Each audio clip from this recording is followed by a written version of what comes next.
बलवान थे, बड़े ही बलवान थे महाराज, और बल के ऊपर बड़ा इनको अभिमान भी था। तो शिकार खेलने की मन में इच्छा भई, एक दिन शिकार खेलने चले गए और जंगल में गए तो वहां पर एक चित्रांगद नाम के गंधर्व से बड़ा भीषण युद्ध हुआ महाराज।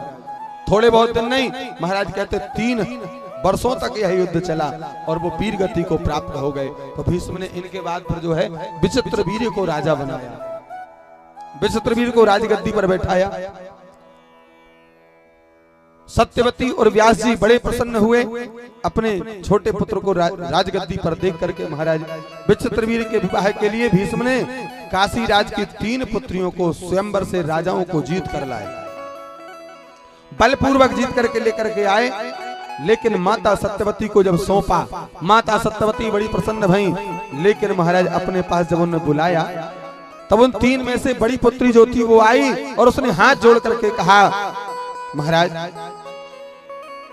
सत्यवती और भीष्म दोनों वहां पर थे कि आप मुझे ले आए वो तो ठीक है, लेकिन मेरी एक प्रार्थना है आपसे। बोले क्या? बोले मैंने पूर्व से ही साल्व नरेश को अपना पति मान लिया है और उन्होंने मुझे अपनी पत्नी मान लिया है, इतनी प्रार्थना है मेरी, अब आगे आपकी जो इच्छा। तो भीष्म ने वहां से अपनी माता सत्यवती से महाराज मंत्रणा की और मंत्रणा करने के बाद उसको जो है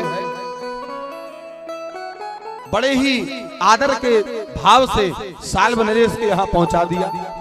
लेकिन घटना क्या घटी कि साल्व नरेश ने भी जो है उन्हें अपने पास नहीं रखा, त्याग दिया। अब वो लौट करके आई तो उन्होंने विवाह का प्रस्ताव रखा भीष्म से, भीष्म से विवाह का प्रस्ताव रखा। माता ने कहा कि पुत्र विवाह करो।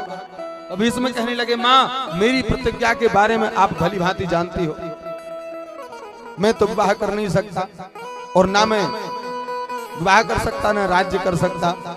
तो कहते हैं महाराज वहां से उस कन्या को कहा पिता के घर चली जाओ। तो पिता के घर ना जाके और वो वन में चली गई और महाराज वन में जाकर के तपस्या करने लगी।